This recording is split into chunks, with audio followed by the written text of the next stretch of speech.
హర్ష్ కుమార్ గారికి సంబంధించిన ఒక ఆడియో లీక్ ఈ రోజున మీ ముందు పెట్టబోతున్నాను. అన్ని ప్రశ్నలకి సమాధానం వచ్చేది. ఏమంటే ఆడియో కాల్ అండి. ఈ ఆడియో కాల్ వినిపిద్దామని నేను అనుకోలేదండి ఎప్పుడు, ఎందుకంటే నాకు నచ్చదు అలాగా.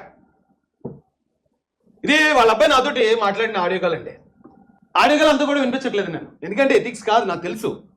కానీ ఇంక ఇతను ఇలా వదిలేస్తే దీన్ని ఇంకా జనాన్ని క్రిస్టియన్స్ నమ్మించి, ఎస్సీలు నమ్మించి, దీన్ని మొత్తం పెంట చేసి హిందువులు లేకపోతే క్రిస్టియన్స్, హిందువులు దళితులు కొట్టుకునేలా తీసుకొచ్చేస్తాడేమో అని భయంతో ఇతన్ని ఎవరెవరైతే నమ్ముతున్నారో వాళ్ళు ఏమన్నా కొద్ది మంది అన్న కాస్త బుద్ధి తెచ్చుకుంటారని నేను ఇది బయట తీసుకురావడం జరుగుతుందండి. ఈ 28వ తారీఖు నేను ఏం చేశానంటే, ఆయన చనిపోయాడు, పోస్ట్ మార్టం అయిపోయింది, ఖననం కూడా అయిపోయింది, ఇంకా ఇది యాక్సిడెంట్ అనడానికి ఆధారాలు ఎందుకు రిలీజ్ చేయలేదని 28వ తారీఖు నేను కొవ్వూరు సిట్ ఆఫీసర్ దగ్గరికి వెళ్ళాను, డిఎస్పీ గారి దగ్గర. వీళ్ళు గట్టిగా మాట్లాడాను పోలీసుల్ని.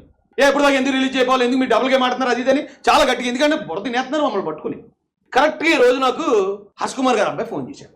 అసలు ఈయనింది చేశాడబ్బా అనుకున్నాను ఫస్ట్. అయితే దీని గురించి మాట్లాడతాను, నేను యాక్సిడెంట్ అని చెప్తుంటే నమ్మట్లేదు. పోను వేళ హత్య అంటారా, హత్య అయితే వీళ్ళకి తెలుస్తుంది కదా, హర్ష్ కుమార్ గారు వాళ్ళ అబ్బాయికి వాళ్ళకి తెలుస్తుంది కదా, సరే మా వాళ్ళకి చెప్పొచ్చు, వీళ్ళకి చూపించవచ్చు, ఆయన ఏం మాట్లాడాడనే ఉద్దేశంతో మాత్రమే రికార్డ్ చేయండి. నేను మామూలుగా రికార్డ్ చేయను. అది ఒకవేళ మా మహాజనులు ఉన్నారు, వాళ్ళు కూడా నన్ను అనుమానిస్తున్నారు, నేను కూడా ఏదో పార్టీ కోసం లేకపోతే పార్టీ పదవుల కోసం నేను చేస్తున్నాను అనుకుంటున్నారు. వాళ్ళకన్నా ఇగో రే బాబు ఇదిగోరా హర్ష్ కుమార్ గారు అబ్బాయి కూడా చెప్పాడు అనేది మనం వాళ్ళకి చూపించవచ్చు అనే ఉద్దేశంతో రికార్డ్ చేశాను నేను. ఆ రికార్డ్ చేసిన ఆడియో ఇది శ్రీరాజ్ గారి నెంబర్ అండి.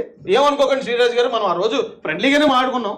కానీ ఇప్పుడు ఒక జాతిని, అలాగే ఒక కులాన్ని, ఒక గవర్నమెంట్కి యాంటీ అవ్వకుండా కాపాడుకునే బాధ్యత నా మీద ఉంది. అట్ ద సేమ్ టైం ఈ జాతికి, కులానికి ఈ గవర్నమెంట్ బ్యాడ్ చేసేస్తున్నారు, ఆ గవర్నమెంట్ని కాపాడుకోవాల్సిన బాధ్యత కూడా, రెండు బాధ్యతలు నా మీద ఉన్నాయి. కాబట్టి మొన్న మీ నాన్నగారు కూడా ఏమన్నా ఆధారాలు ఉంటే బయటపెట్టండి అని ఆయన ప్రెస్ మీట్లో ఆయన నాకు పర్మిషన్ ఇచ్చాడు. కాబట్టి నేను ఇది కాస్త అంటే ఒక 1.5 minute పెడతాను అంతే బయట. ఇది మీకు ఈ ఆధారం ఏంటంటే శ్రీరాజ్ గారు ఇక 3 మిస్డ్ కాల్స్ ఇప్పుడు ఇదిగో చూడండి, ఇక్కడ 28 మార్చ్ ఇక్కడ ఉంది చూడండి రికార్డింగ్. ఇదే రికార్డ్ చేశాను. ఇది ఎంతసేపు రికార్డ్ చేశాను, ఇది ఎంతసేపు అంటే రికార్డ్ అయింది అవుట్ గోయింగ్ కాల్ అంటే ఆయన నాకు మిస్డ్ కాల్ ఉంటే నేను మళ్ళీ తిరిగి చేశాను 6 నిమిషాల 2 సెకండ్లు, మార్చి 28. ఇది కనిపిస్తుంది కదండి. లేదు రాజేష్ చెప్పింది ఇది కరెక్ట్ కాదు, నాకు మొత్తం తినిపించాలి, నాకు ఫుల్ ఆధారం కావాలంటే మొత్తం రిలీజ్ చేస్తాను వాళ్ళు ఒప్పుకుంటే. హర్ష్ ఇంకా చాలా మాట్లాడాడు ఆయన, అవన్నీ బయటపెట్టడం భావ్యం కాదు. కాబట్టి ఆయన ఇప్పుడు హర్ష్ కుమార్ గారు ఏదైతే ఇంటర్నేషనల్గా గవర్నమెంట్ని, ఇటు ఒక కులాన్ని, ఒక మతాన్ని బ్యాడ్ చేస్తున్నాడో దాని వరకు మాత్రం బయటపెడతానండి. ఏమనుకోకండి సార్, రండి మీకు వినిపిస్తాను రండి. నిన్న డాడీకి మన డాక్టర్స్ ఫోన్ చేశారండి. ఫోన్ చేసి ఖచ్చితంగా ఒంటి మీద దెబ్బలు ఉన్నాయి కుమార్ గారు, జరిగింది యాక్సిడెంటే, అదైతే మటుకు అన్కండిషనల్ ఫ్యాక్ట్, అతనైతే పడిపోయాడు, కానీ ఒంటి మీద దెబ్బలు ఉన్నాయి అంటే బహుశా ఎక్కడైనా హైదరాబాద్ శివార్లో కానీ విజయవాడలో కానీ కొట్టారండి. చాలా జాగ్రత్తగా వినండి. ఇది మార్చి 28 మాట్లాడింది నాతో. మార్చి 28 నేను ఏమంటాడంటే ఇది జరిగింది యాక్సిడెంటే, అన్కండిషనల్ ఫ్యాక్ట్. ఎవరు చెప్పారట, వాళ్ళ డాడీకి పోస్ట్ మార్టం చేసిన డాక్టర్లు చెప్పారట, ఇన్వెస్టిగేషన్ ఆఫీసర్ చెప్పాడట, కన్ఫర్మ్ చేశారట ఇది యాక్సిడెంటే, అన్కండిషనల్ ఫ్యాక్ట్. అయితే దీనికన్నా ముందే ఆయన దగ్గర దెబ్బలు ఉన్నాయి, అంటే ఈ యాక్సిడెంట్లో పడిపోయి చనిపోయినప్పుడు కన్నా ముందే ఆయన మీద దెబ్బలు ఉన్నాయి 28న. అప్పుడు మనకు తెలియదు ఈయన ఇంకా కేసర దగ్గర పడిపోయాడు, చల్లకల దగ్గర పడిపోయాడు మనకు తెలియదు. కానీ ఆ రోజే పోస్ట్ మార్టం చేసిన డాక్టర్లు చెప్పారు అన్నమాట. అయ్యా నిన్న డాడీకి మన డాక్టర్స్ ఫోన్ చేశారండి. ఫోన్ చేసి ఖచ్చితంగా ఒంటి మీద దెబ్బలు ఉన్నాయి కుమార్ గారు, జరిగింది యాక్సిడెంటే, అదైతే మటుకు అన్కండిషనల్ ఫ్యాక్ట్, అతనైతే పడిపోయాడు, కానీ ఒంటి మీద దెబ్బలు ఉన్నాయి అంటే బహుశా ఎక్కడైనా హైదరాబాద్ శివార్లో కానీ విజయవాడలో కానీ కొట్టారండి.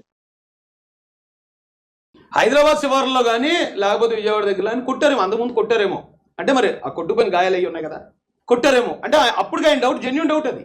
ఆ రోజు క్లోజ్ అయిపోయింది. నేను ఆ రోజు ఎప్పుడైతే పోలీసుల దగ్గరికి వెళ్ళి ఇది హత్య మాకు అనుమానం ఉందని మాట్లాడాను, ఈయన వెంటనే నాకు చేసి రాజుగారు ఇది హత్య కాదు ఇది యాక్సిడెంటే, కాబట్టి మనం పోలీసులు లేకపోతే మరొకరు మీరు ఇంకెవరిని ఏమనకండి అనే ఉద్దేశంతో ఫ్రెండ్లీగా చెప్పండి ఆతుడు ఆయన.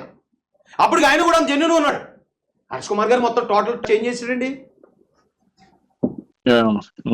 పోస్ట్ మార్టం చేశారు, దాని 3 క్రిస్టియన్స్, అదొకటి మీరు కడుపులో పెట్టుకోండి మనోళ్ళు. డాక్టర్లు పోస్ట్ మార్టం చేసిన డాక్టర్లు 3 క్రిస్టియన్స్ అని చెప్పి ఆయన చెప్తున్నాడు. అంటే మరి క్రిస్టియన్స్ పోస్ట్ మార్టం చేసిన వాళ్ళు కూడా అమ్ముడిపోతారా, వాళ్ళు కూడా అమ్ముడిపోయారా? వాళ్ళల్లో ఒకటి మేము అన్ని రికార్డెడ్ గా ఉన్నాయి మా దగ్గర, వాయిస్ రికార్డింగ్ అన్నీ ఉన్నాయి. చంద్రబాబు నాయుడు గారి మీద చాలా బాధ్యత ఉందండి.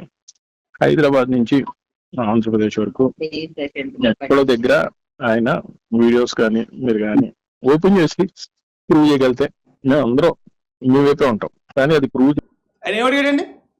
హైదరాబాద్ నుంచి విజయవాడ దాకా అంతకుముందు ఏమన్నా వీడియోలు ఓపెన్ చేసి ఆయన పడిపోయినట్టు కానీ లేకపోతే ఇంకేమైనా కారణాలు కానీ రిలీజ్ చేయగలిగితే మేము అందరం మీతోనే ఉంటామని చంద్రబాబు నాయుడు గారు అని చెప్తున్నాడు. వాళ్ళ అబ్బాయి ఆయన పక్కనే ఉంటాడు. మరి అది పోలీసులు అందరూ రిలీజ్ చేశారు. అది రిలీజ్ చేశారు. ఆయన వైన్ షాప్కి వెళ్ళింది రిలీజ్ చేశారు. ఆయన పడిపోయింది రిలీజ్ చేశారు. ఇక్కడ పోస్ట్ మార్టం రిపోర్ట్లో 26వ తారీఖున 27వ తారీఖున ఏమైతే చెప్పారో తర్వాత దానికి సంబంధించిన ఆధారాలన్నీ బయటపెట్టారు. ప్రూవ్ చేయలేని పరిస్థితుల్లో మాత్రం మేమందరం బాధపడాల్సి వస్తుంది, మీరు బాధపడాల్సి వస్తుంది. మీరు ఇన్వాల్వ్ అవ్వండి, దీంట్లో న్యాయం చేయండి, నాలుగు వదిలేదు దీన్ని. కొన్ని ఇది అన్నా చంద్రబాబు నాయుడు గారు చేయించారా లేకపోతే లోకేష్ గారు చేయించారా? వాళ్ళకి ఏం అవసరం ఉందా? లేదు కదా. చూడండి ఎంత ఎంత ఉందాగా మాట్లాడాడు ఆయన.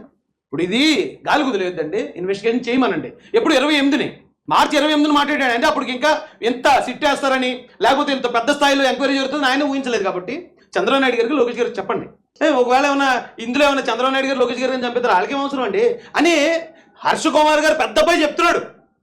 కానీ హర్ష కుమార్ గారు ఈ రోజు వచ్చి చంద్రబాబు నాయుడు గారిని చంపేశారని చెప్తున్నాడు. మరి ఎవరి మాట నమ్మాలి?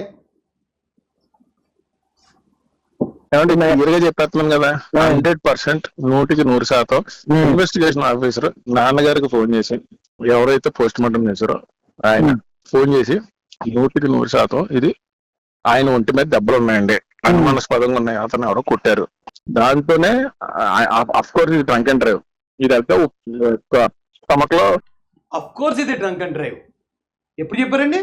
మార్చి 28 చెప్పాడు ఆయన.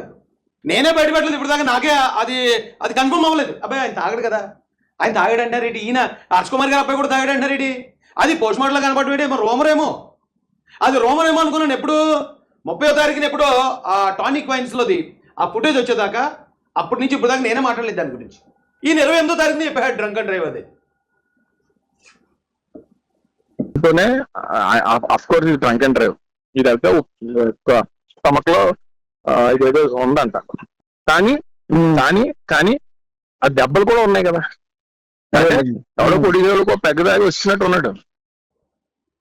డ్రంక్ అండ్ డ్రైవ్ కానీ దెబ్బలు కూడా ఉన్నాయి. ఎవరో ఆయన కొట్టేశారు, ఎక్కడో ఓ పెగ్గు దాగి వచ్చేసాడు. అదే ఆయన మాట్లాడిన మాట. అక్కడ దాకా ఇచ్చాను బయటికి. ఇందులో మధ్యలో నేను అవునండి ఆయన తాగడండి, ఆయన తాగినట్టు నాకే కనపడలేదండి, నేను మాట్లాడిన మాటలు కూడా ఉన్నాయి కానీ ఈ ఎడిట్ చేయించాను ఎందుకంటే లెంత్ పెరిగిపోతుందని. కానీ ఆ 6 నిమిషాల 2 సెకండ్ల ఆ వాయిస్ ఏదైతే ఉందో అది రిలీజ్ చేయమని కనుక హర్ష్ కుమార్ గారు లేకపోతే వాళ్ళ అబ్బాయి గారు కనుక పర్మిషన్ ఇస్తే నేను అఫీషియల్గా మీడియాకి రిలీజ్ చేస్తాను, నా ఫోన్ కూడా ఇచ్చేస్తాను.